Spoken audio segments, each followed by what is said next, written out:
There's no proof that Daredevil even exists.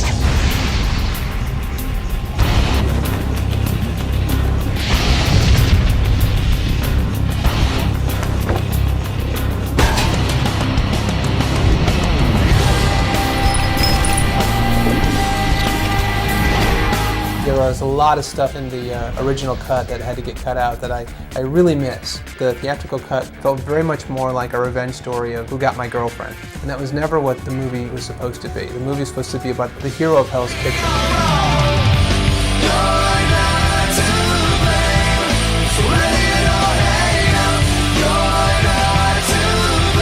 The big storyline that pulled everything together. A lot of people are going to go, oh, you know, now I get it.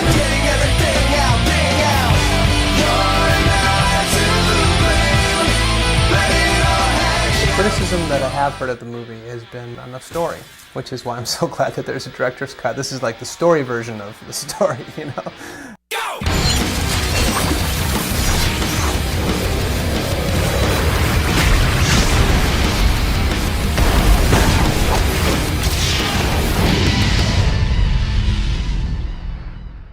Okay, so now we pick back up with Matt and Foggy. They're in court. Ladies and gentlemen of the jury, I am not here to convince you that Dante Jackson is a model citizen.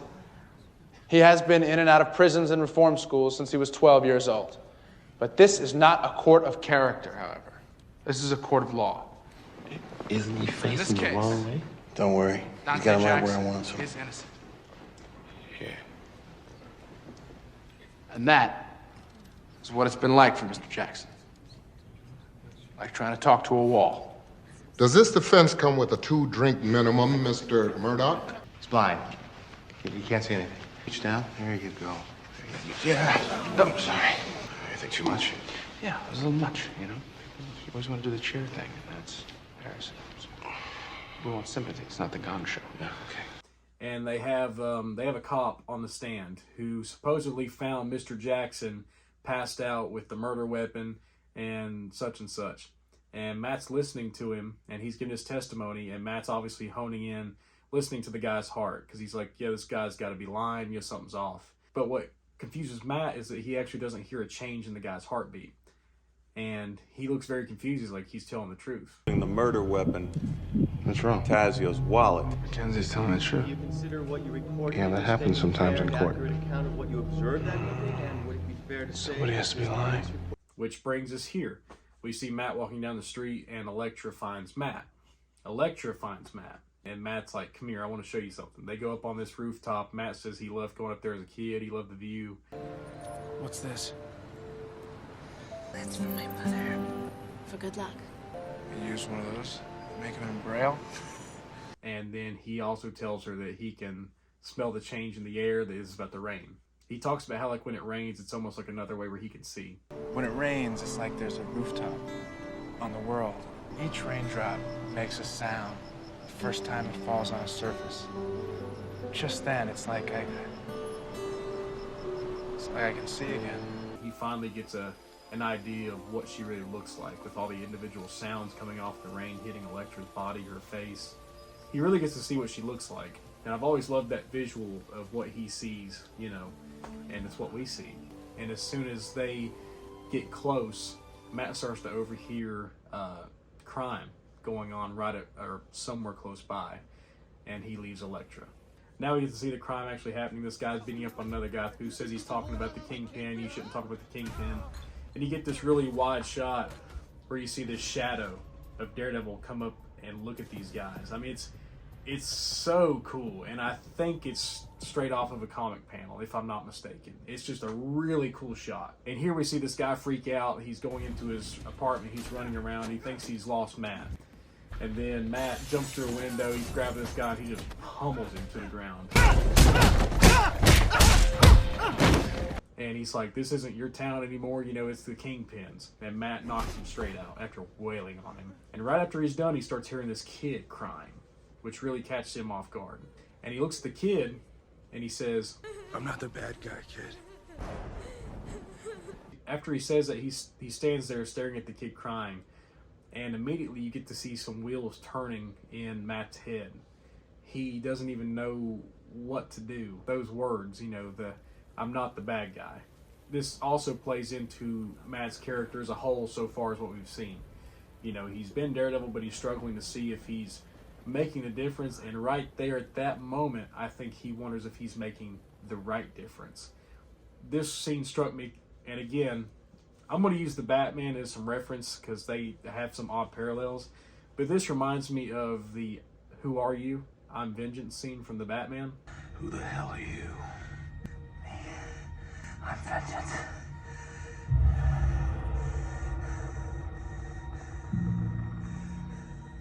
It strikes Bruce in such a hard way, being like, man, this is not what I want to be looked at. This is not the legacy. This is not the impact that I wanted to have. And in Daredevil, Matt has this same realization whenever that kid is obviously so scared of him that he doesn't want to be hurt. And Matt realizes, you know, he's looked at as the bad guy. And right after this, actually, we get a scene where Matt goes to church. And it's during the day. Matt goes down. There's nobody else in there. Matt sits down, and the father approaches him. Good morning, Father. Good morning. Now, this may come as a bit of a surprise to you, Matthew, but we are open on Sundays. And Matt says, you know, I like to come in here for the peace. I like the quiet. I don't think so, son. I think you like the solitude. But then you also get to hear him hear everything else again, all his senses, and he crutches his cross necklace in his hand, which is a really cool shot. The father asked him if he wants to come to service, if he wants to, you know, confess, and Matt just kind of shrugs him off. Matt's faith really isn't detailed in this movie like it is in the show, how important that is to him. But this is the one scene where you get an idea that Matt is trying to hold on to his faith despite everything else pulling at him, despite everything that's weighing him down. We get our first look at Nelson and Murdock's offices. We don't really get a really good look at it, but we get to see Matt entering in and talking to Karen. And this Karen Page has a small role. You know, I wish she had more to do, but she is in here and plays a pretty significant role just a little later. And here you get to see that Matt's actually got an invitation to go to this big fancy ball. And obviously you get the idea that Elektra has invited him. And Nachios owns the Grand Hotel, and Electra's the reason you were invited to the ball. Foggy's over here like, yeah, you know, you got a +1. I'm +1 material, you know, let's go. That place is going to be crawling with people, rich people. People who pay their legal fees with money, not with fish, or with wheels of cheese, or with sports supplies. I'm going to fill you in on a little secret, Matt. This place doesn't look like a law office, okay? It looks like the set of goddamn Sanford and Son. Every time I walk in, I'm waiting for Lamont to walk down the stairs.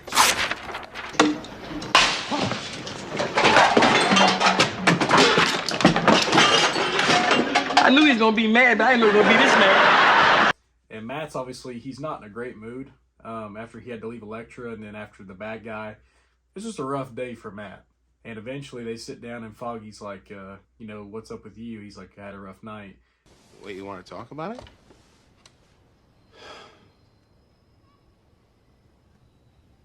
No. But eventually they win him over into going to the ball and Foggy going with him as a +1. Matt and Foggy arrive at the ball and they actually run into Ben Urich. Mitra, you're the guy who writes the articles about the urban legends, right? Well, yes, among other things. They have this really funny exchange about Foggy wanting to one-up Matt and saying, you know, he asked Ben, he said, what do you think about the alligators in the sewers? Which is what he's talking about in the restaurant earlier. Foggy's just really funny here. Maybe you could settle something for us. You know, the alligators that live in the sewers? My partner I've been here following that piece you wrote about the Kingpin. One man running all the crime in New York City. It sounds a little far-fetched, doesn't it? Well, yeah, but then again, so is a vigilante who thinks every day is Halloween. They gotta be huge by now, right? The alligators? But Ben accidentally knocks over Matt's cane and picks it up and takes a decent look at it and says, you know, wow, you know, cool color. And Matt just smartly says, you know, wouldn't know, which is just funny. But Ben's attention to detail in this cane is important and will come into play later. Right after this, we actually see Foggy and Matt approach Wilson Fisk and Wesley. Look at that. Wilson Fisk is in the hizzy. Foggy's trying to talk up Fisk and stuff, and Wesley just automatically shuts him down and was like, hey, if you want to talk to him, make an appointment. He's just being a jerk. So Wesley actually hands Foggy a business card for him to keep, which will come into play later. Give him a card, Wesley. But Matt cuts in and says, we could never represent you anyways. And Fisk is like, why is that? And Matt, you know, very sarcastic, or well, very being a smart aleck, says, we only represent people who are innocent. And Fisk immediately laughs, but also changed his tone. He says, You know, I've learned one thing in all my years in this business. What's that? Nobody's innocent. Nobody. Fisk says that. You can even see it ring true in Matt's ears, too. Like, he's contemplating the bad guy thing from the night before, you know, all these things. Like, you can see it hit Matt, too. It stabbed him in the gut, too, whenever Fisk said that, because it's not just as black and white, you know. So after this, we have Matt going up the stairs to seek Elektra. Matt finds Elektra again. Now I found you. Also, Foggy actually runs into Wesley again and notices his cufflinks.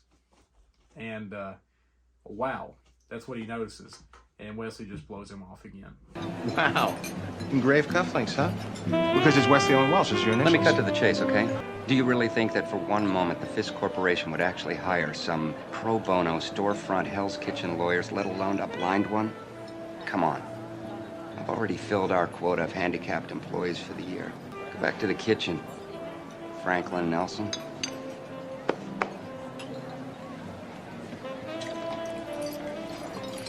Dick. But Matt and Elektra are having a nice dance, and what's interesting is Elektra says, you know, nothing ever good happens to me, you know, I'm kind of scared of this. Which I think Matt also was too, especially in the scene earlier where they're in the office, and Matt just kind of wants to give up and not go to the ball and see Elektra. He thinks he's ruined his chances, he's scared to take a leap. So Matt and Elektra share the same fears in this way. But whenever Elektra says, you know, I'm just scared, you know, nothing good happens to me, Matt says, don't worry, nothing bad's going to happen. And you get this really nice, like, hard cut to this guy just having, like, a pen or a pencil just stuck in his head and hitting the ground after Bullseye had just killed him. Promise.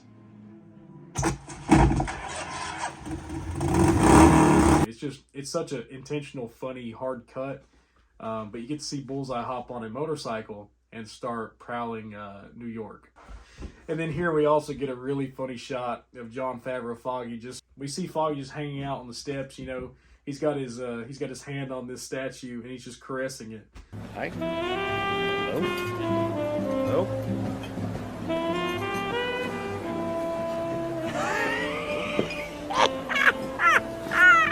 And then we get to see Fisk actually run into Nicholas Nachios again. Fisk actually says, you know, he's like, I haven't seen your daughter smile like that before her mother died, which really implies that they have a lot of history together, Nicholas Nachios and Fisk. But Fisk also says history has a way of repeating itself.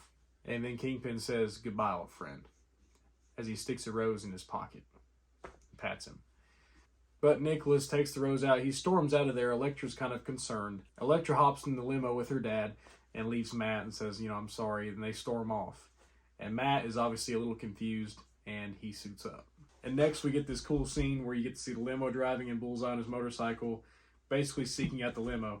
And we have Man Without Fear with Drowning Pool and Rob Zombie start playing.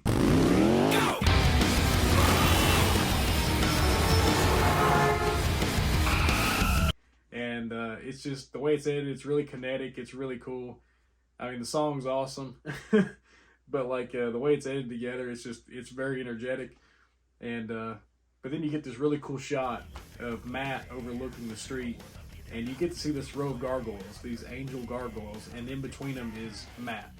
You know, the devil among angels. The devil inside Matt, you know, still being surrounded by angels. Just a cool little shot. And here we get Bullseye standing straight up on the bike, and you finally get to see what his belt is for.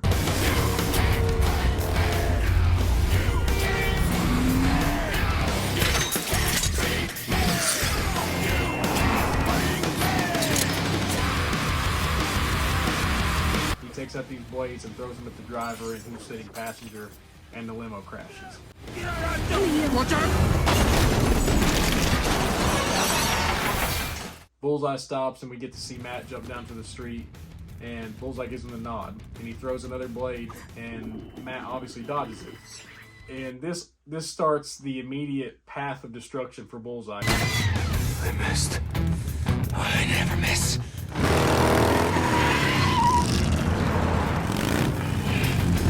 I never miss.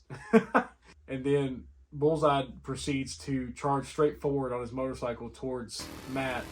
And you get this really cool like Matrix style thing where Matt jumps up and kicks Bullseye. They do a flip in the air and the bike lands.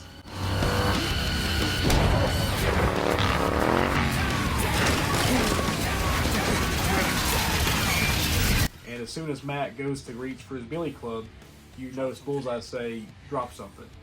And he throws the billy club across the way at Nicholas. And as soon as Matt goes to jump out and reach for it, the motorcycle explodes, which screws his vision. So he misses, and the billy club somehow is moving it. This Bullseye must have thrown this thing at like Mach 12. This billy club flies right by Elektra's face. All she sees is Daredevil's billy club, and it sticks. It basically just impales Nicholas. I mean, instantly. Elektra gets up, sees her father has died, and sees Daredevil flee the scene. And she's just firing around. She's obviously very, very distressed, and she basically thinks that Daredevil killed her father for whatever reason. So it's another day. I got a haircut.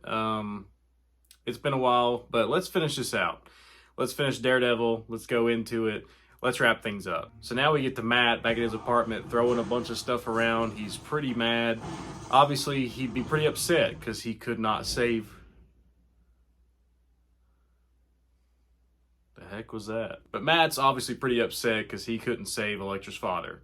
He starts tossing things around, and Matt's already been through a low spot through different parts of the movie, but now I feel like he's kind of reached a new low, almost. He feels very defeated, which also leads into news outlets actually swinging the story. I'm assuming Fisk swung the story how Nicholas Nachios was the alleged kingpin of crime that had been reported on and had been mentioned before. I mean, we all know it's Wilson Fisk, but it was like his way to blame it on somebody else, especially someone who's dead now. Police are still investigating the New York murder Times of stories will identify Nicholas Nachios as the so-called kingpin of crime. But we actually finally catch up. We get to see Bullseye and Kingpin share a scene. How did you get past my security? Oh, you mean that good? Was that really necessary? Necessary? No. It was fun. You know, you've exceeded all my expectations. It's so funny to see the visible frustration of Colin Farrell and his face, Bullseye's face, whenever he's like, he made me miss. Like, it's almost like he can't even admit it. He's just like really ashamed of it, which is just so funny. He made me miss. And it sends him on like a warpath. And Kingpin basically says, okay, might as well finish the job. I want you to kill Elektra too. Give Elektra all my best. Is there anything else? Yeah. I want a costume. But obviously after the things that happened the other night, Matt doesn't show up to court. So here we get Foggy just struggling along trying to defend Mr. Jackson. And you can't help but just feel bad for him.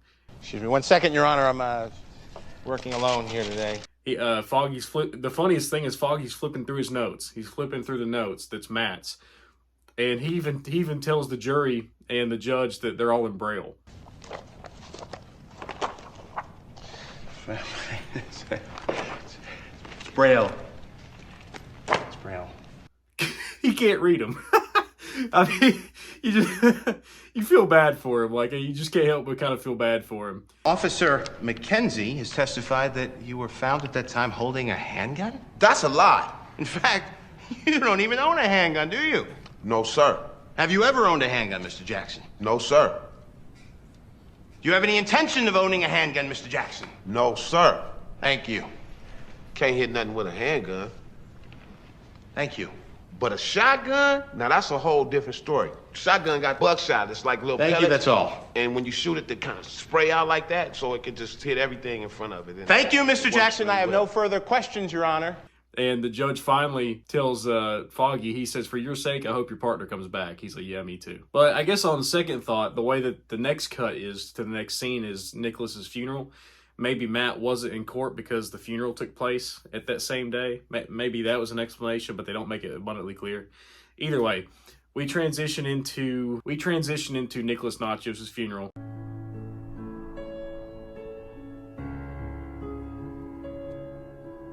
And the one thing that really always hits me the most, even when I was a kid and even now, is the difference in color grading. It's super blue, like it's very, very cold. And I think that's definitely intentional, but you get Evanescence, My Immortal playing. I'm so tired of being here.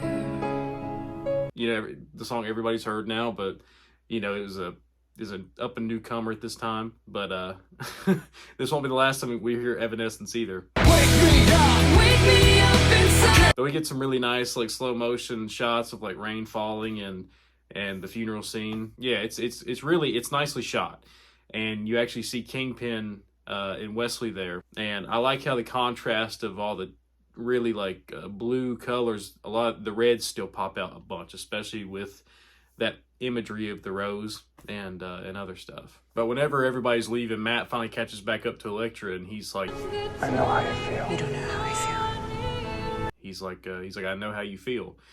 And she's like, you don't know how I feel.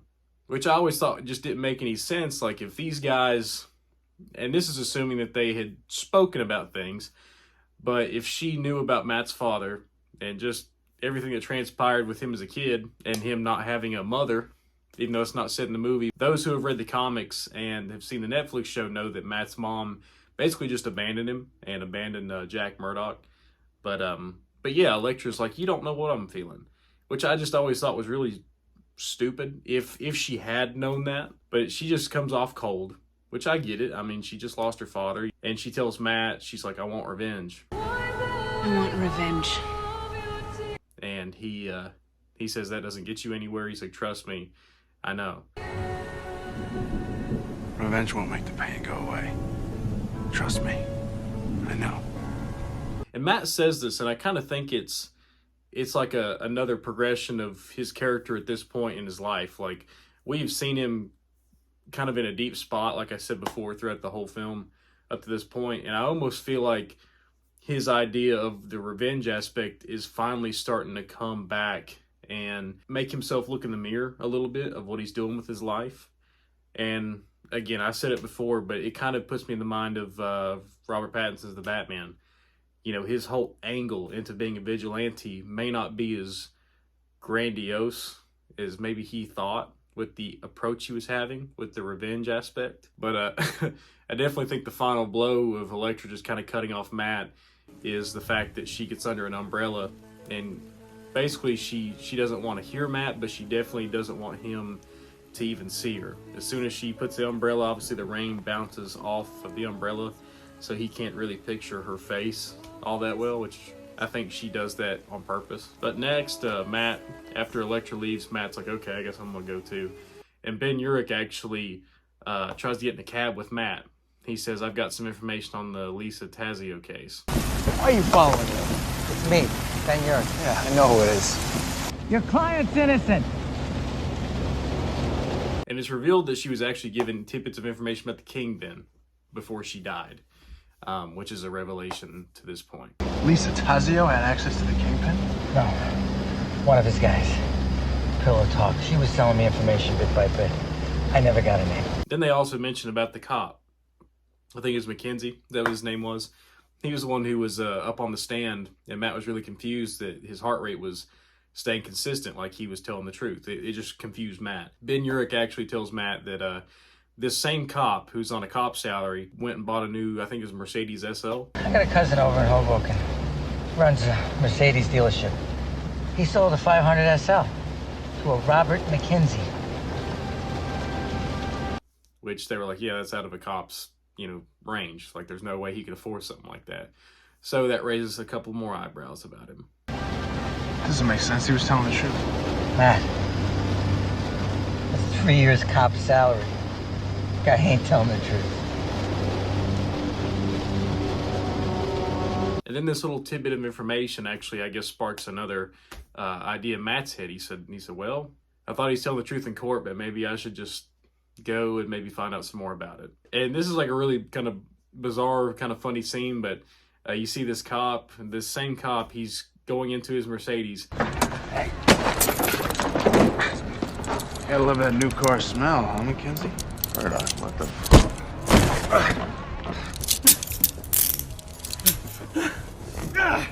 And Matt jumps in and starts driving the car. And Matt just keeps crashing the car back and forth, just on purpose, which is funny. See, here's the hard part. Parallel parking. How is it like this? Matt eventually gets so frustrated that he's like, why is your heartbeat changing? And he rips open his shirt and he notices a scar. And immediately, Matt just feels like an idiot because he realizes that he's got a pacemaker. What do you want? I want to know why your goddamn heart rate hasn't changed.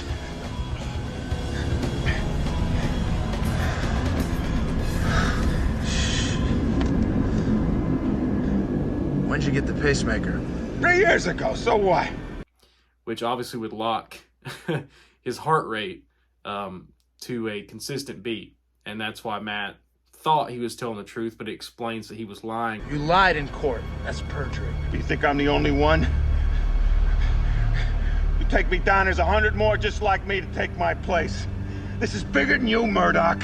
But Mackenzie actually does give Matt a tidbit about the Kingpin. He says he doesn't just kill you, he kills your whole family. The Kingpin. He runs the whole goddamn town. You cross him, you gotta end up like Nachos. 86th by some maniac like Bullseye. He won't stop there. What does that mean? Kingpin doesn't just kill you. He kills your whole family. But we go back to the law offices of Nelson and Murdock. And Foggy, I guess, is in there late at night. And Karen's in there too. And what's really interesting is we finally get a revelation, another big revelation about this ongoing case that's been a B plot throughout the whole movie. And this big revelation is actually thanks to Karen Page. This is the only significant thing that she gets to do in this movie, or this particular cut of things, and I think it's pretty cool. Karen points to that note that they had wrote in the apartment earlier, the MOM 68 or whatever, where Foggy's like, oh my God, her mother did it. He tells Karen, he said, Matt's contribution's pretty useless. I don't know what to do with this. We're drowning. And Karen has a little bit of insight. Oh. What's that note? Oh, that? That's Matt's big contribution to the Tazio case, which has surprisingly turned out to be completely useless. What's the date of the murder? August 9th. Why? Maybe you're looking at it wrong. August 9th. But Foggy's starting to think about all these things in his head, and he actually ends up pulling out that business card that I mentioned earlier that Wesley gave to Foggy. August 9th. Wow. Wow. Wow, wow, wow. Wow, wow, wow, wow. Wesley Owen Welch. Foggy's undoubtedly putting some things together that he hadn't before. And then now we jump to the morgue. I think it was the morgue. And we get a cameo / small role from Kevin Smith. Oh, cha-ching. Better be good, Kirby. You know me, Eric. It's always done. And I think most of us know who Kevin Smith is. He's a really big comic book geek. He's director. He's well known in the Hollywood space, especially with the comic book stuff. Kevin Smith, he's a pretty cool guy. But Kevin Smith's name is Kirby, which I'm sure is a reference to Jack Kirby. So Kirby and Ben Urich, they actually start discussing the case and the murder weapon, which is Daredevil's baton. Are you ready to see something really, really cool? Come on. Okay. Ta-da. Ben's like, hey, I want my money back. He's like, I've seen this before. Oh, come on, man. I'm throwing you gold. Give me my money. Why? I've seen it. Come on. All right, well, but have you seen this? And then he starts actually playing with Daredevil's baton, where it extends out, and it actually extends out into, I guess, like a cane, the cane mode of it, and it's got all these different things on it. And Ben immediately you can see something flicker in his eyes just like that because he made a connection. And Kirby's like, yeah, it's pretty weird, right? He says, look out for anything weird, yes? Well, this is pretty weird shit right here, man, right? You have no idea. And I think at that moment, Ben obviously is either super suspicious of Matt Murdock or he's like, this dude is Daredevil, because this is the exact same cane that I knocked off of his hands at the ball a couple days earlier. He's on him now. And he's got a breakthrough in his Daredevil case that he's been after for all these years that everybody keeps making fun of him for. But right before I think he can really get deep into thought, he actually gets a phone call. And it's from Foggy Nelson. Yeah. Yeah, this is Franklin Nelson. This is not a good time. It's about Lisa Tazio. But right after he says that and they're on the phone, we get a slow fade in of Evanescence's Bring Me Back to Life.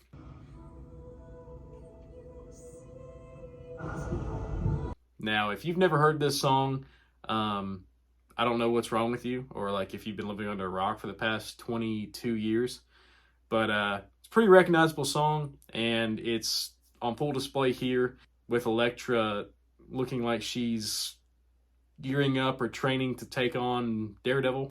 And we get this like this really funny, infamous like kind of montage of her taking out her I can't remember what they're called. I know I'm going to get flamed for this because there's a name for them, but I'm just going to call them her swords. You know what I'm talking about? They're the short blades. But I'm just going to call them her swords. She starts pulling them out with Evanescence playing, and she's kicking and stabbing all these sandbags that are just dropping from the ceiling of this place that she's in. And I was always like, you know, who's dropping these sandbags? Like, I can't be the only one thinking about this. Like, why are they all dropping in a specific order? Like, is there some dude up there like, okay, she's going here next. Let's drop this one. Let's drop this one. Like, I just couldn't help but laugh at that. That's just kind of is a funny little nitpick thing that I just thought of.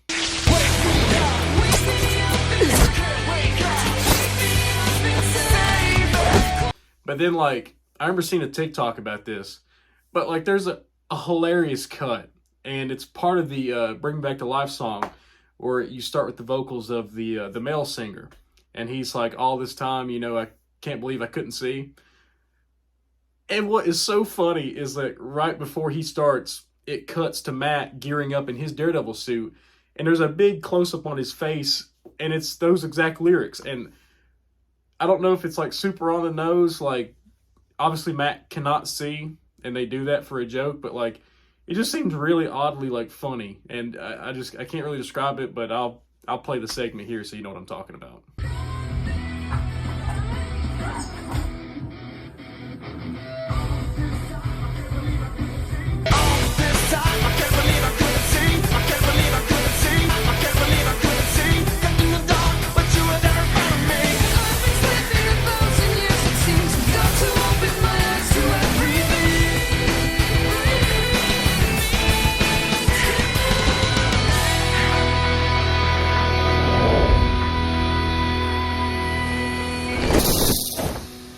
Now we're following Matt through the streets. He's actually going to go and try to find, well, to be honest with you, we have no idea why Matt's out. I guess he's just patrolling like normal.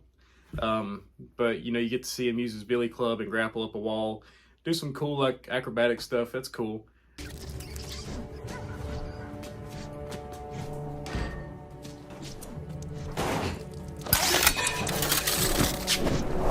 But one thing that, I don't know why it didn't pop up in my head earlier, but like, who made his batons? Like, I can't be the only one who thought of that. Like, we get an explanation in the Netflix show, you know, of who made him and who made his suit. But, I mean, who made this? Was it like Lucius Fox, Tony Stark? Like, who made this gear for him? Like...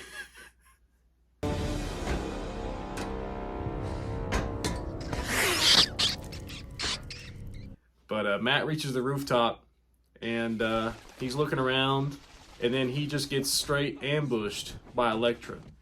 And the way the editing is cut with all these sheets and stuff. It's like super fast paced. Like you can't hardly tell what's going on. It's like a visual overload. Like you'd almost have a seizure watching it. But Elektra's in like her black leather getup that just, you know, obviously nobody would wear that to go fighting, but this is a comic book movie from the early 2000s, you know. But she starts like, you know, swinging swords at him, and Daredevil's so, you know, like, it was Bullseye, you know, it wasn't me, you know, he killed your father, you know. And she's just like, liar, you know, she keeps just kicking the crap out of Matt like he's nothing. It wasn't me. Stop! It was a hitman named Bullseye. I didn't kill your father. Liar. And she ends up actually getting the best of him and stabs him right in the shoulder. I'm not gonna fight. Good. Then this will be quick.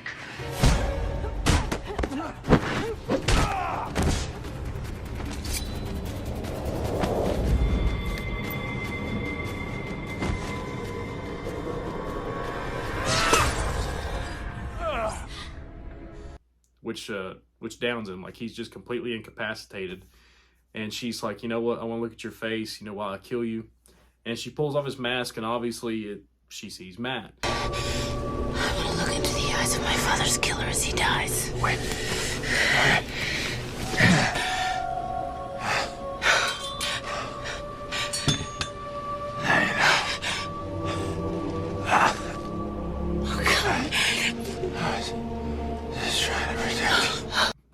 What am I gonna do? It's my boyfriend, you know. Of course he wouldn't do it. But right after this, we actually, which he's been lurking the whole time, but Bullseye's also up there, and he basically catcalling Elektra to come out. That's him. That's Bullseye. Listen to me.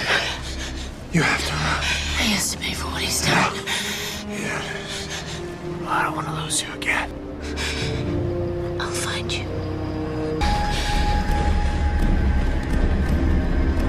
So Elektra puts Matt's mask back on his head, and Matt's just laying there kind of just incapacitated.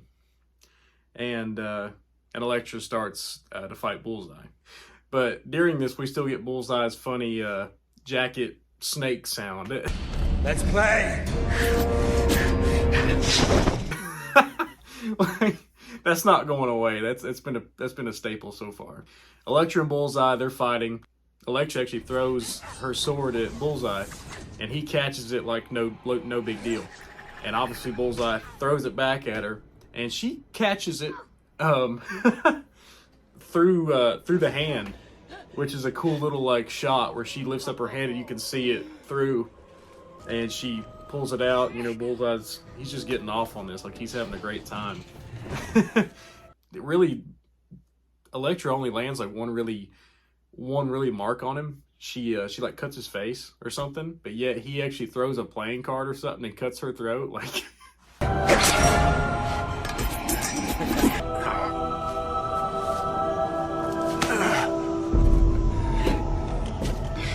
You're good, baby. I'll give you that. But me, I'm magic.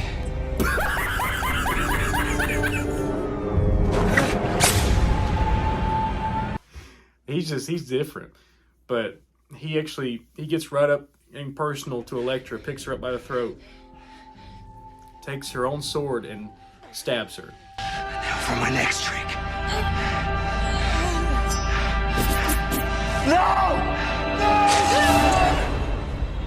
Stabs her just like the comic books. And Matt's watching all this. And for some reason, him being stabbed in the shoulder, he can't get up and do anything. Like, I can't help but nitpick this, but like, the dude's been like, had the crap kicked out of him and other stuff, and he's getting stabbed in the shoulder and can't at least get up and do something about this? Or throw something at him? Like, he just has to watch as Elektra's stabbed. And what's really like gross about it, which I think it's definitely intentional, but he stabs Elektra, and while he's, you know, he had just stabbed her, he's still holding her by the throat, he like forces a kiss on her, which is just like the most like violating thing I've ever seen. Like, the dude's just evil, man. Like, he's just pure evil. But he eventually just tosses her to the side, lets her bleed out, and then he's got the Kingpin signature rose, and he tosses it at her, and that's obviously another visual cue that it's the Kingpin's doing. But yeah, and then she actually ends up crawling her way to Matt to like die in his arms, and that's, again, I'm gonna make fun of it, but she's literally been stabbed, just beat up, yet she could still crawl over to Matt to die in his arms, while Matt's over here just got stabbed in the shoulder, and he's been incapacitated for like the past 5 minutes, and basically let Elektra die. Like, what's going on here? Like, she did not lay into him that hard, besides stabbing him in the shoulder with a blade that's not very big. I don't know. It's just weird. But Matt listens to her heart give her final beat. He basically watches her die in his arms, and he's pretty mad.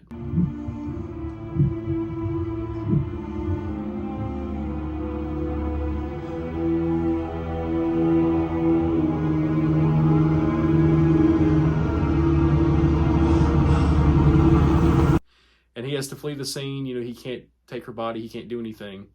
But yeah, that's how Elektra dies for now. And Matt didn't do anything about it. But let's move on. Okay, so now we get full circle. We come full circle from where we started in the movie. We finally get a repeat. We get a repeat of the shot of Matt up on the cross on the church. We finally know how he got there, why he's bleeding like he was at the beginning, and why he looks kind of hurt. And again, he took a little blade to the shoulder, and he got beat up a little bit, and he's acting like he's like on his last leg. But again, we get full circle. He lowers down, falls to the ground. The priest guy, the father, he's talking to him just like he was at the beginning. Matt's like, you know, everyone I've ever loved has been taken away. But it's funny, like in this particular way, it's kind of funny to me, but like Matt is finally having that confession that he earlier denied him of. You know, he's asking about coming to Sunday or, you know, coming for a confession, and Matt just kind of turned him down. And ironically, there he is laying on the ground bleeding, basically giving it all up to him. This is my confession, Father. God's mercy is infinite. All you gotta do is ask. Everything I have has been taken from me. He told him about how he's basically, I mean, he showed him that he was Daredevil, and he started telling him about all this other stuff too. But one of my favorite lines, Daredevil in general, actually is from this movie, and it's right here. Now I'm supposed to ask for mercy. I don't ask for mercy. People ask me. Oh, is that a fact? I love that line. That's a really, really cool line, especially from Daredevil. That's always stuck out to me. First one's a warning. Padre. And he rebuts, saying, hey, you cannot fight like this. He says this because Bullseye has walked right into the church. He just strolled right in. He's going to finish the big job because Daredevil made him miss, and he cannot have it. He can't have it. He's going to finish him off. You. Let's play. Bullseye picks up an offering plate and just chucks this thing right at Matt's throat. I mean, it's kind of funny. It's about as funny as the Netflix show whenever Bullseye is throwing staplers and other, like, just normal things at Matt and hurting him.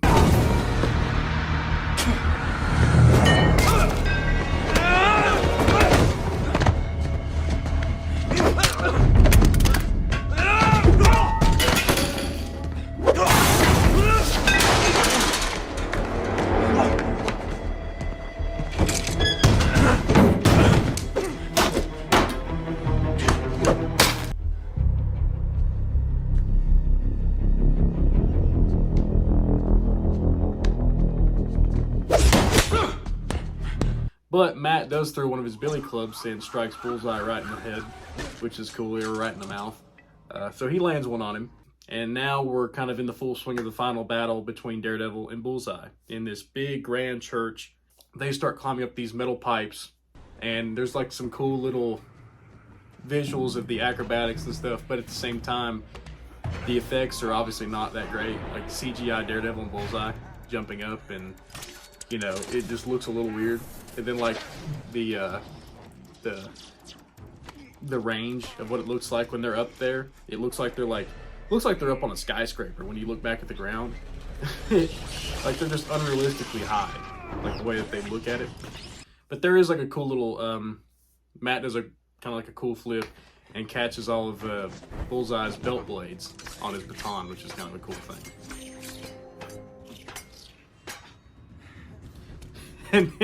And then right back at him, Matt hits Bullseye right in the head on the bullseye. I think that's kind of funny.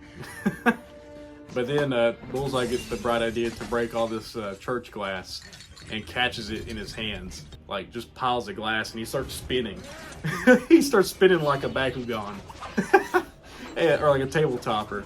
And he starts throwing glass, and Matt is just constantly doing backflips, kind of like Sam Raimi's Spider-Man, dodging the Green Goblin's pumpkin bomb, bats kind of thing. Wrong answer! Oh, great.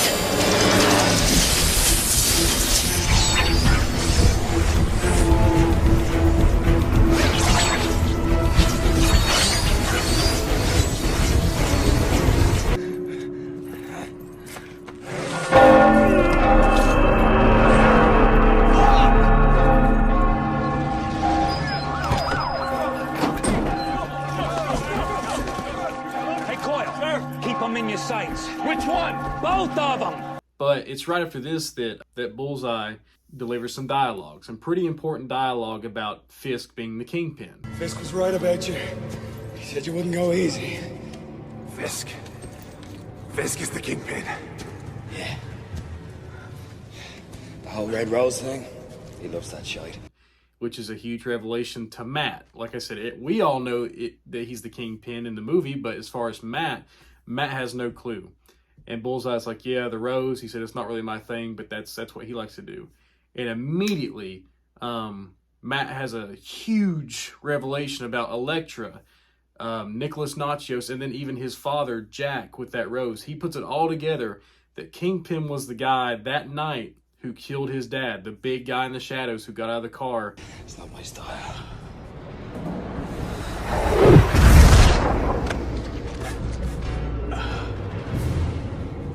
He hired me to kill Nachos. And to gut your pretty girlfriend, too. But me, I'm going for the hat trick. I told him I'd do you for free.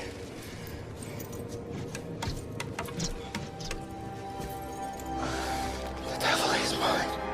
It's all coming full circle for him. And he gets just this other rage inside of him. Bullseye goes in for the kill. And right when he's about to stab Matt catches that spear. And there's a sniper across the block, and Matt picks up on it. And right when he fires, Matt moves his hands, and the bullet ends up going through Bullseye's hands and through the stake all at the same time. And there's this really cool visual where Bullseye lifts up his hands, and he's got holes in them, you know, and he's like, please, you know, mercy. And then Matt's just over it. Matt just takes the guy and just chucks him out the front window.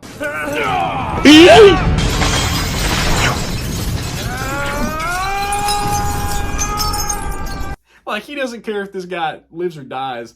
Like, Matt doesn't care. You know, he just doesn't. And he just tosses him.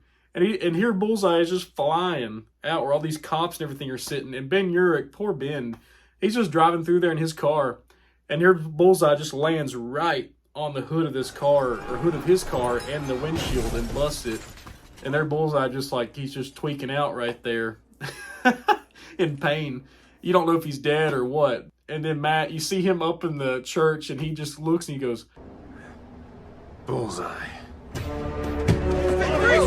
Whoa! And it's just so funny. Matt was waiting to say that. He was. Sam, take him, look!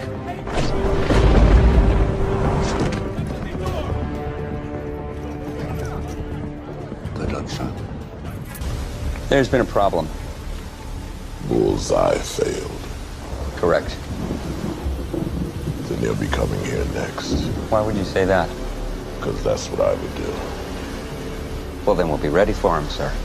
And he basically tells Wesley to get lost. He says, you're not going to understand what I got to do, you know, which is physically fight Daredevil, which I guess judging by the way Fisk is, you know, he's anticipating that Matt's going to show up and they're going to have a final showdown. Because I guess now he just magically knows that Bullseye outed him and Daredevil's going to come looking for him, but either way. Send the guards home. But, sir... I was raised in the Bronx, Wesley. This is something you wouldn't understand. Yes, sir. But right after this, we actually get another reunion of Ben and Detective Nick. Detective Nick was the guy who was at the Joe Quesada murder case at the train station, the one that as the guy that Matt threw on the train tracks. Nick is there again, and Ben actually points Nick. He said, hey, he says, I've got this revelation about this case about Lisa Tazio. Here's some information. You know, go after it. I have to talk to you. Give me a break, Eric. Look, you're gonna want to hear this. I just got an anonymous tip on the Tazio murder. Phone it into the station. I got much bigger problems tonight. It leads to Wilson Fisk. Nicky's the kingpin, and I can prove it. Come on, you got nothing on Fisk. No. But I got the guy that does. Would you care for another martini, sir? No, I come here for the view, asshole. Wesley Owen Welch. Who wants to know? Detective Nick Manless. I'd like to talk to you about the murder of Lisa Tazio. She was shot here and dragged outside to make it look like a random robbery.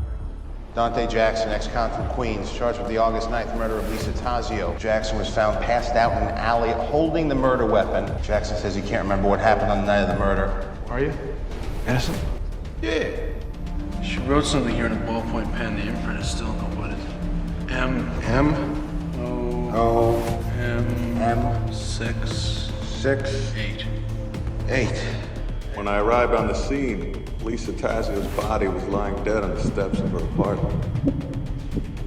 I found Jackson passed out in the alley, still holding the murder weapon. That's right. I went to meet Turk because he owed me some money.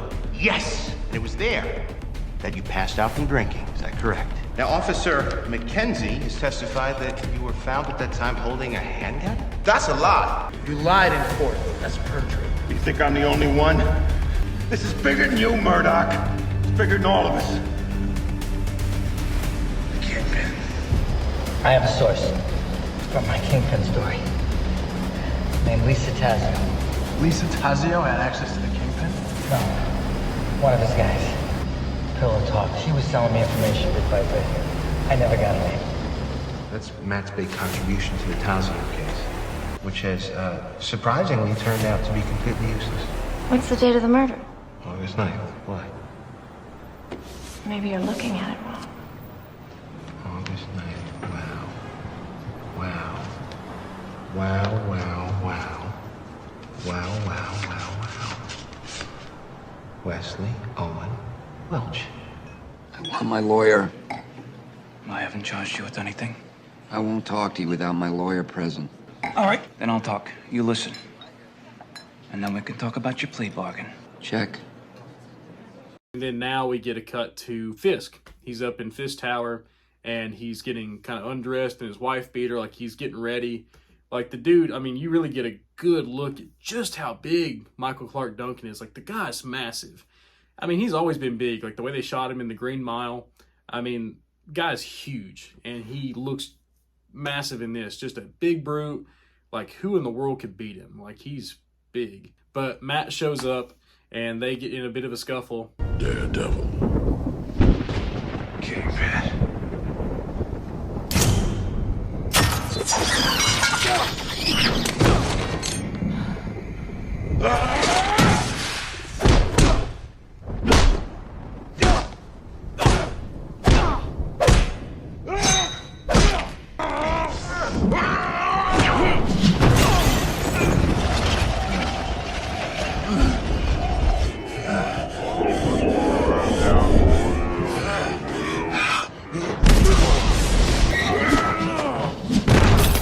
Kingpin's just throwing him around.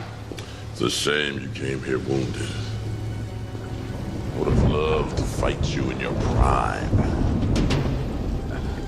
They call you the man without fear. And eventually gets to the point where he pulls off his mask and realizes it's Matt Murdock. That's true. Why are you afraid to show your face? And Fisk is just laughing. He's like, there's no way. You know, the blind lawyer from Hell's Kitchen. The blind lawyer from Hell's Kitchen? Yeah, he just can't believe it. And then Matt, you know, he's like, You killed the only two people I ever loved. Why? And Fisk is just like, business. It's always been about business. He's just super cold. Business. That's all it ever is business. I was working for Fountain at the time. Your father was supposed to throw a fight. And your girl was in the wrong family at the wrong time. Matt kind of hones in on all these little lit up LED like water. For some reason, I mean, we saw it earlier, but there's water going all the way through Fisk's office. And Matt starts honing in on it. At that moment, Matt kind of remembers the way the rain fell on Elektra's face and how clear it was. And I guess in this moment, the way I took it is Matt finds Elektra again. Even after she's dead, Matt finds Elektra.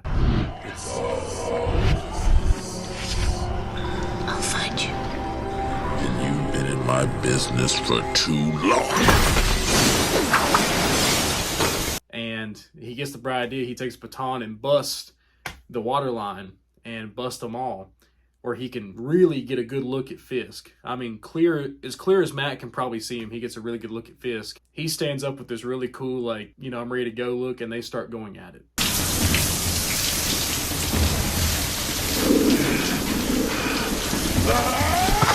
And the way I see it, Matt wanted to not only just see the Kingpin, but he really wanted to have the best look he could of the man that was responsible for his dad and Elektra's death. He wants to look him straight in the eye as he exacts his revenge. But they get some good licks, Matt and Fisk both, but eventually Matt gets the upper hand and slides under Fisk and kicks his knees. Oh man, like the sound of this and the way Michael Clark Duncan sells the pain of this. He kicks his knees, you know, doing some real damage, and Fisk screams. But what gets worse is Fisk falls to the ground, and you hear another just nasty crunch. And just the yell he lets out is just, oh, it's just, yeah. You just feel the pain, like, off his face and his voice. Like, but Matt actually picks up Kingpin's cane, and he's like, I've been thinking about this day since I was a kid. He's really, this is the moment that could make or break Matt of everything he's done up to this point in his life and everything after. And Matt swings that cane, and it's framed like he was going to kill Fisk, but it's revealed, the shot changes, and the cane was like right in front of Fisk's face, sparing him. Fisk is just like, I think he says something like, I don't understand. I don't understand.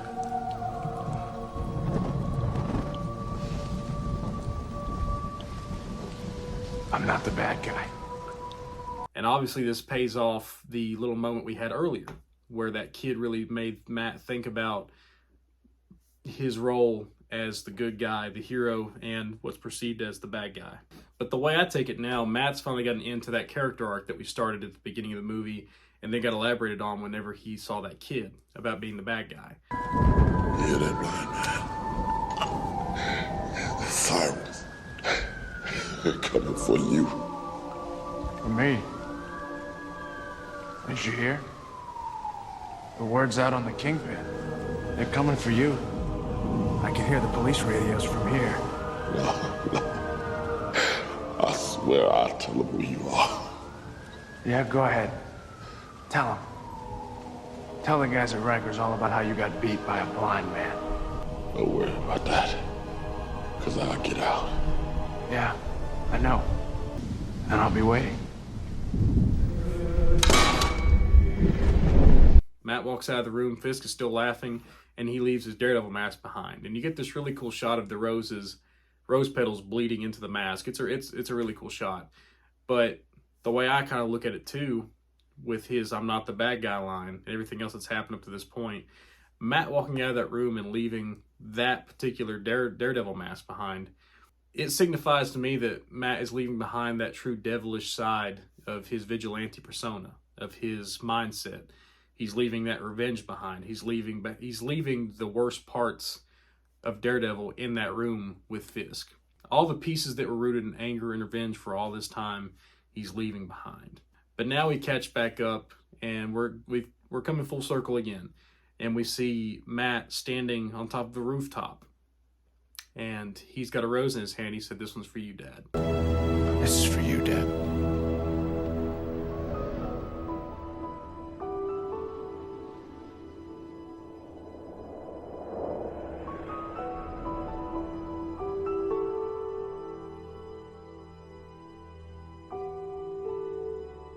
But this is the same theater that Jack fought at, and the one that he died at. It holds some significance to Matt, but it's like a really cool full circle moment, because earlier, you know, we get a nice shot of the outside of the theater where Jack's like, "This one's for you, Matty," whenever he won the fight. And then now, Matt winning his fight, he pays a tribute to his dad in kind of the same way, at the same place. But now we get like a nice transition to the daylight, and Matt, Foggy, and Jackson are walking out of the court, and they've won the case. Congratulations. Thank you, Mr. Murdock. I appreciate everything, man. Yeah, seriously, congratulations. You the man, though. All right, man. All right, yeah. Keep it real. All right, yeah. I appreciate everything, man. I'm feeling you, man. And Jackson, he's so happy. You know, he's hugging Foggy, you know, and it's funny. He's ecstatic. And Matt's happy about it too. If you never need anything, man, you come down to 117th Street, you ask for me, man. I'll take you. it. All right. Show, baby. All right. Show. All right, man. Oh, man. That's man. it, dog. Stuck by me, man. Nobody wouldn't touch me with a 20,000-foot pole, man. I feel you. appreciate All right, it. man. Oh, All right. I could cry right now. You like a brother to me, man. You know what I'm saying? That's real, man. Thanks, Matter of fact. But after this, we cut back to the restaurant. The same restaurant we were at before with Matt and Foggy. Police say that although there were no eyewitnesses, they suspect Daredevil was the one to bring Fisk to justice. Wait a minute, did you hear that? There were no eyewitnesses. It's in black and white. How can you be a skeptic? If there's no eyewitness, I mean, you know, Bigfoot has eyewitnesses. Please. The alligators in the sewer. The alligators. So you're saying there are alligators in the sewer? No. Because you're changing your position on this one. I'm explaining Do you to or that do you not concede that there are alligators in the sewers? There's a nice contrast of them in the restaurant the first time when we see them, and now it's going to bookend where they are now. You can really think of the contrast of how far they've come. But we also get this this kind of familiar shot of a woman walking through the front door, and obviously it reminds them of Elektra and how it's not Elektra, and her death kind of takes over their conversation and makes it silent between them. Please answer the question. No, I don't. How could you not concede? You own.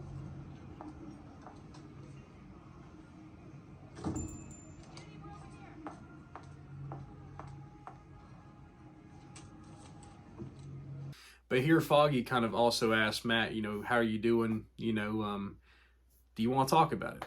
You know, and Foggy asked Matt about this earlier in the movie, you know, about his problems with Elektra before the ball. He said, "You want to talk about it?" And Matt was like, "No," really coldly. But now there's a change in Matt, you know, whenever Foggy asked him if he's okay, you know, "I'm here for you. Do you want to talk about it?" And Matt tells him no again, but he says, "But thanks." How you doing? I'm doing okay. I'll be all right. You want to talk about it? No, but thanks. Let me get some air. I got you.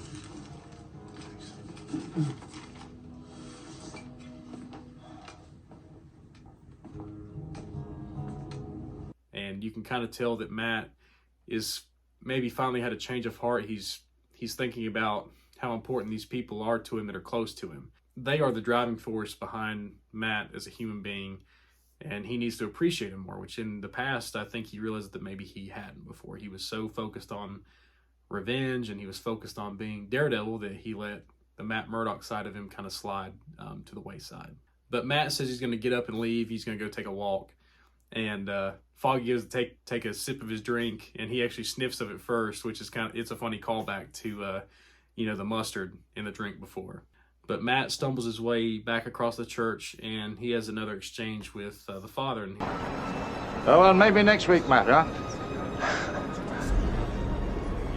Maybe. And right after Matt's about to go, Ben Urich actually catches up to him. You know, and he's like, "Hey, Matt, hold on, I got something to run by you." How are you? All right, I'm good. Thank you. Well, don't thank me so quick. See, there's this other story I've been working on. I wanted to tell you about it before it hit the paper. But Ben's talking about this story that he's been working on, the Daredevil story, and basically lays it out to Matt that he knows that he's Daredevil. I know the truth about Daredevil. Justice is blind. He's like, "I'm gonna run it. It's just my job." And Matt's like, Ben, if you run that story, I'm finished. "If you run that story, I'm finished." And Ben's like, "Well, that's my job. Sorry."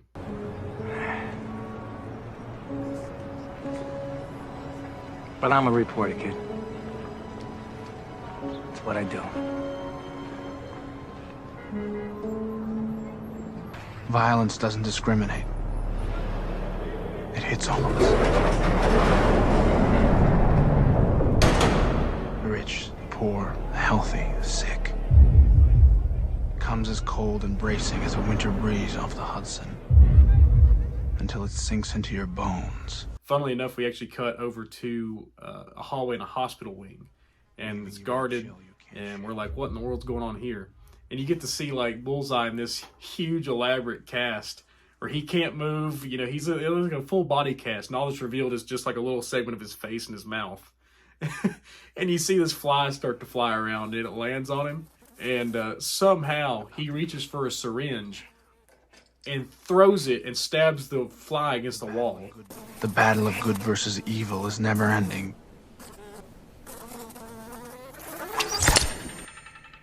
Because evil always survives. And he mutters like, "Bullseye." Bullseye. With the help of evil men. Like, the dude's like basically paralyzed, but somehow he can still do that. That was always funny. But we get back with Matt, and he's walking down the street.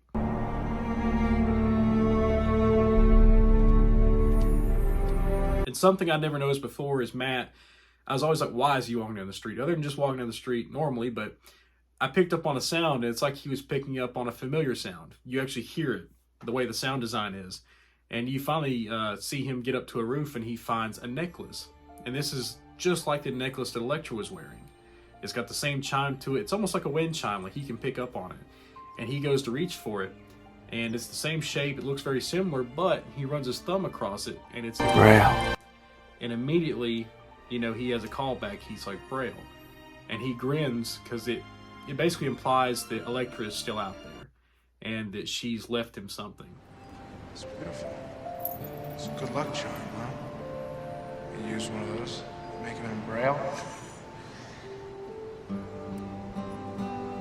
This necklace was kind of like, it was either Matt finding Elektra again or Elektra finding Matt.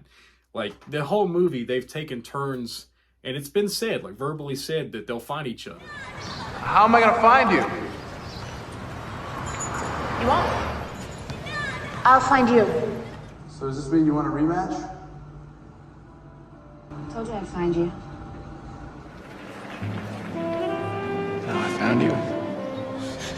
I don't want to lose you again. I'll find you. And your girl was in the wrong family at the wrong time.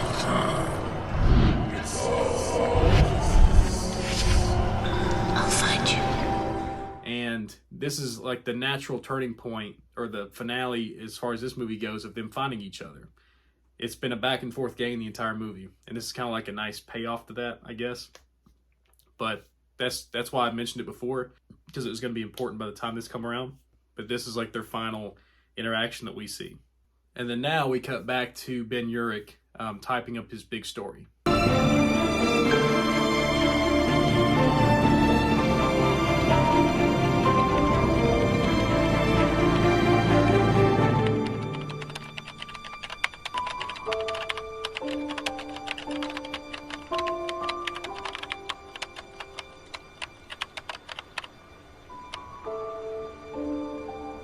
As for Daredevil, well,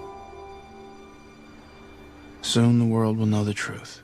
And then Ben, I mean, you don't really see it all, but Ben writes this huge elaborate story. And just for a split second, he's over the print and delete keys. And I guess he's like, well, I wrote this whole story, now we're just going to delete it. And he deletes the whole thing.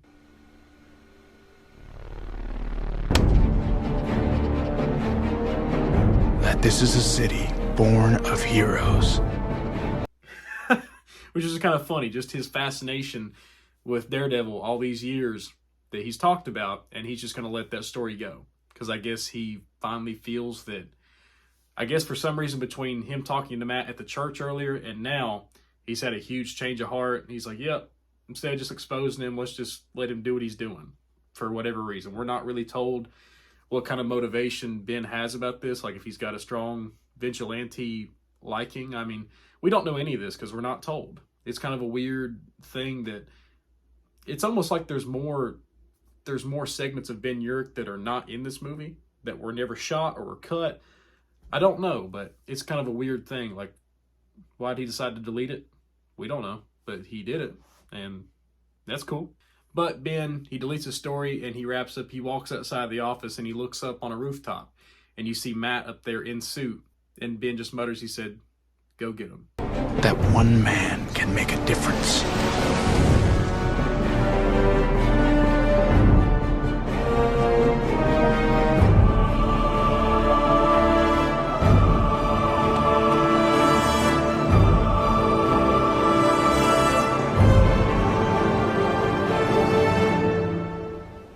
Go get him, Matt. Or Matt cracks a smile, and his narration continues, and you get to hear Won't Back Down by Fuel start to ramp up in the background. It's one of my favorite like ending parts of like a comic book movie ever, because it just gets you hyped. And Matt, he keeps narrating, and just his cadence and like his mood, you can tell like he's a lot brighter. He's a little more optimistic. Like he's in a definitely different place than where he was to begin with, and we definitely get the idea when he finishes his narration. Hell's Kitchen is my neighborhood. I prowl the rooftops and alleyways at night, watching from the darkness, forever in darkness. A guardian devil.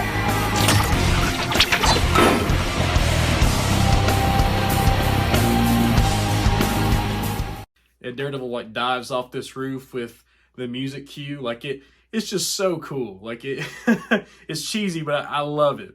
And he throws a baton. You get this really cool like comic book like shot where the movie ends and the credits start. But yeah, that was Daredevil in a nutshell. You know, we went over the whole movie. So now let's talk just a couple little things about the overall movie itself, and then I'm going to shut my mouth about it. But this final swing, final jump, whatever you want to call it, I think is obviously a play or like an idea taken from Sam Raimi's Spider-Man, wherever he has his final triumphant swing.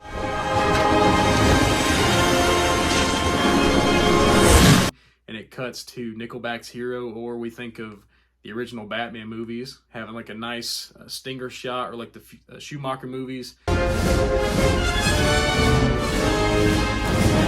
having Batman and Robin run towards the camera, or Christopher Reeve's Superman. It's kind of like that signature thing that each hero has. But yeah, I love that. It's always been a cool little thing, especially with Fuel playing in the background. But to wrap up my thoughts, Daredevil 2003 is one of those guilty pleasure movies for me, especially the director's cut. I have like a really strong love for this movie, and I think a part of it is because, well, you know, watching it over the shoulder of my dad, just like I did with some other stuff. I mean, it's just got like a really weird spot for me. And this is obviously a wildly different look at Daredevil versus like what is popular now with the Daredevil or Netflix show and the upcoming Disney Plus show and comic books and other forms of media we've had. But I still think this one maybe gets a little overlooked. It's obviously got some huge problems and some really cheesy parts about it. There's no denying it. It's not, I would say it's a good movie. It's definitely not a great movie or a perfect movie. But this director's cut definitely has really redeemable parts that the theatrical cut just did not have, and that's a huge key. Okay, here's a hot take. Don't freak out on me, but this is just something I noticed because I had mentioned it before in part 1 and part 2 of this Daredevil video series. But in my weird way, and they're definitely not related by any means, but I think some of the themes and the commonalities between them are just kind of hard to ignore the more I thought about them. They're two completely different movies, but they do have some similarities. And by that, I mean 2022's The Batman. This is the last time I'm going to bring it up, I promise. But I think it deserves some time in the spotlight one more time for the sake of comparison. Daredevil walks so the Batman could run. Okay, don't flame me, but let me explain. But there are indistinguishable parallels between Matt and Bruce Wayne, because in both movies we meet both vigilantes at not the beginning of their career, but that's kind of what it's implied, like close to the beginning of their career, and they're both a little angry. They're both a little rough around the edges. They're driven by vengeance. They're doing what we know them for, but they're angry. They're not exactly as stoic as what we know them to be. They're making some mistakes. They're not doing things exactly how they should. They're even questioning to themselves through narration if they're even making a difference. You know, I'm not sure. You know, they're obviously doing what they desire to do, but there's a disconnect. They're not getting that full gratification of doing what they set out to do. And they both go through a character arc through their movies. That character arc humbling them in a way whenever they're posed with the idea that they're not looked at as the hero. Now, Matt has this revelation when he sees that kid, and the kid's like, you know, don't hurt me. You know, he's looked at as a bad guy. And Bruce, I think, has this revelation whenever that Riddler goon says, I'm vengeance. Literally repeating what Bruce had said before. The hell are you supposed to be?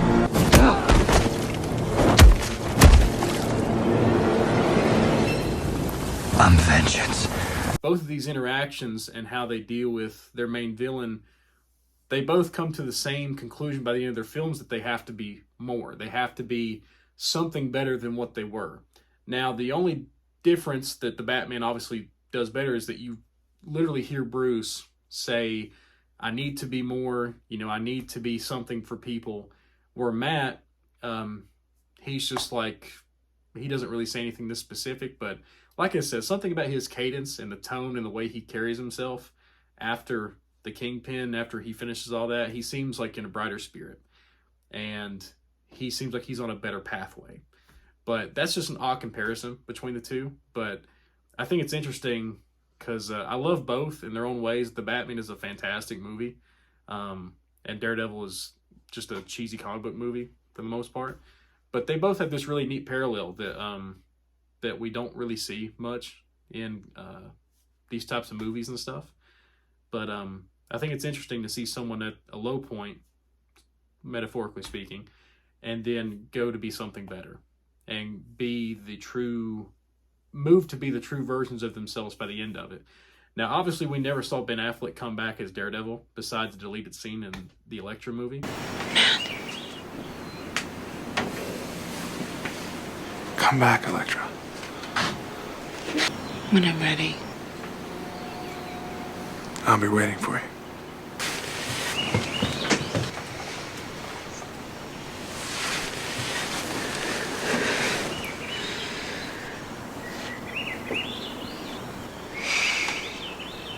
But I would have liked to have seen Matt as Daredevil in somewhere else. Maybe catch back up with him and see if he's changed. Like, we'll never see it probably, unless he comes back in Avengers Secret Wars or something crazy like that. But we never really got a follow-up with it, so I can just only assume so much.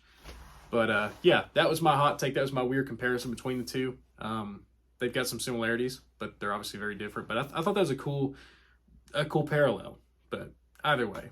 But I think Mark Steven Johnson, he did a really good job of getting this movie off the ground, because everything I understand is that nobody had any faith in him, especially as a director, but he fought really hard to get this thing going and to get things how he wanted and get the visuals how they wanted and fight for the costume. I think he really did a lot of work to get this to be at least as good or as passable as what it was. The only person I could really convince about this movie, about me doing Daredevil, was myself, to be honest. I mean, I knew I could do it. And I had to convince my wife and my friends and my partner, Gary Foster, and everybody I knew who also weren't sure if I could do it, quite frankly. And cut, great. Print that, cut that.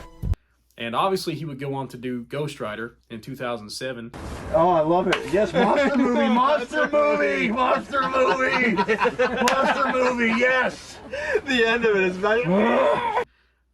But I think the guy's got a really cool eye for those unique visuals and some unique aspects of these characters, especially Ghost Rider. I think sometimes he's not talked about enough. Obviously, High Top Films did a great video on this and talked about it. Mark managed to do it, and not a single one of the actors had a bad thing to say about him. The film? Sure. But watching the behind the scenes, you can tell how they were all impressed and enthused by Mark Steven Johnson's unparalleled passion for the character. Mark was so passionate and enthusiastic about the material, being faithful to the original material, and the vision he had for sort of bringing it to life, that it was inspiring. Mark Steven Johnson, who wrote it, with such a labour of love for him, and he's got such passion about it, so that's great to be around. Mark is one of the hugest Daredevil fans on the planet, and somebody with the clearest vision of almost anyone I've ever met. He had been planning this film in his head since he was 14 years old. Mark Steven Johnson's ability. But yeah, I think it's not talked about enough. Ben Affleck is Matt Murdock, Daredevil. I think he's fine. It was just something that I've always remembered and always wanted to do, and I heard they were making a movie of it, and I was really excited by it. It's not really nothing groundbreaking. He paled in comparison to Charlie Cox, but I think he's got his good moments, but sometimes he can come off just a little wooden as Daredevil and Matt. I think Jennifer Garner's Elektra is pretty good. I like her. I was so into doing this role, particularly because there's Superman, there's Batman, but there are so few women out there that are their equals, and Elektra is one of them. I still like the Netflix version better, but Jennifer Garner's good. Colin Farrell's Bullseye is just like a guilty pleasure. He's great. I can't get enough of this guy. Like, you just eat him up. He eats up every scene that he's in. He's an assassin. He's a master with his hands, and with utilising pieces that he finds, whether it's a pen or a paper clip, he'll kill you from 40 yards by just throwing it your way. Hence, bullseye, bullseye, bullseye, bullseye. Was that really necessary? Necessary? No, it was fun. I love him. And then Michael Clark Duncan as Kingpin is perfect. Whenever you see me, it's something sinister going on. The character of the Kingpin, he is not afraid to take someone's life. Kingpin just doesn't kill you. He killed your whole family. Get me Bullseye. I love that casting. I hate that the actor passed away back, I think it was 2012. I hate that he passed. I wish I could have seen him in more, but he was great as Fisk. And then Jon Favreau's Foggy was amazing. I've played a lot of characters that were actual living people, and what you learn from that experience, like Rocky Marciano, there's a certain responsibility you have to capturing their spirit, but by the same token, you have to bring life and bring yourself to it. He's funny, charismatic, like he brought a light to every scene he was in. And then Ben Urich, Joe, sorry, I can't remember his name, but I really like him too as Ben Urich. They fill out the cast pretty well with supporting characters and other stuff. It's good. I mean, they're all pretty good. But on a side tangent, I said I was going to talk about it before, but the soundtrack for Daredevil, the score, I think is incredible. It's got some really good music on it.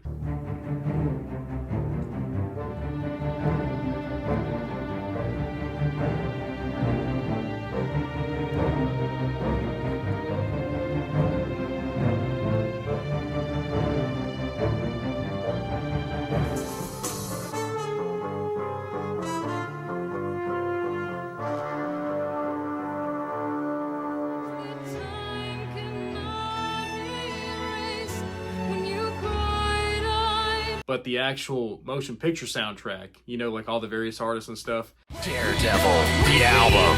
20 brand new songs featuring Evanescence. Daredevil, the album. 20 brand new songs.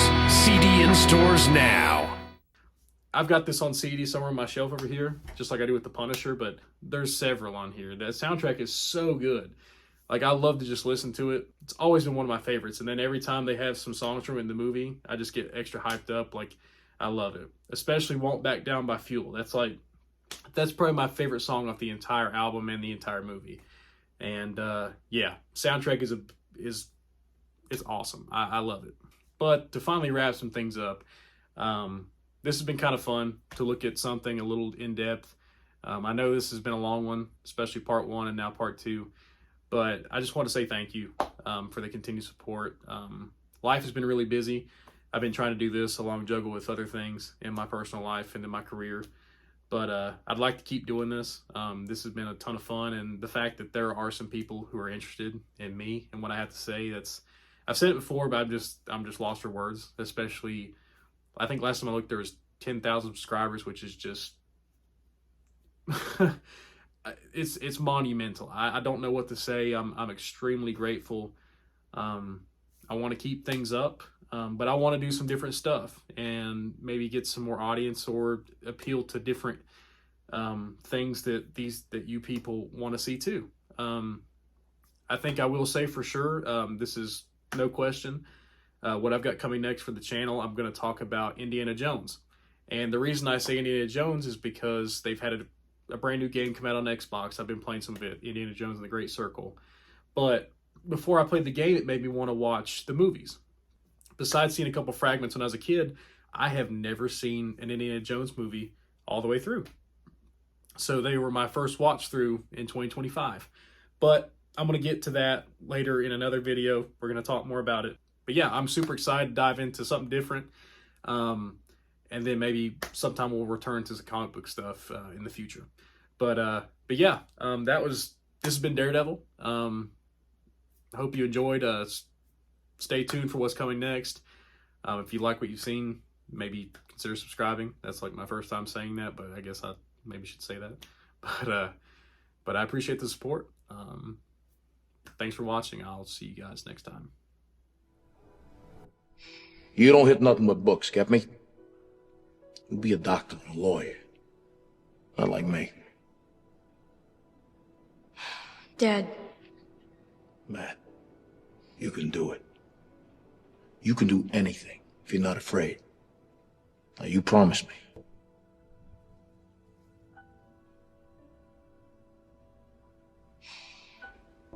I promise, Dad. This one is for you, Matty. This is for you, Dad.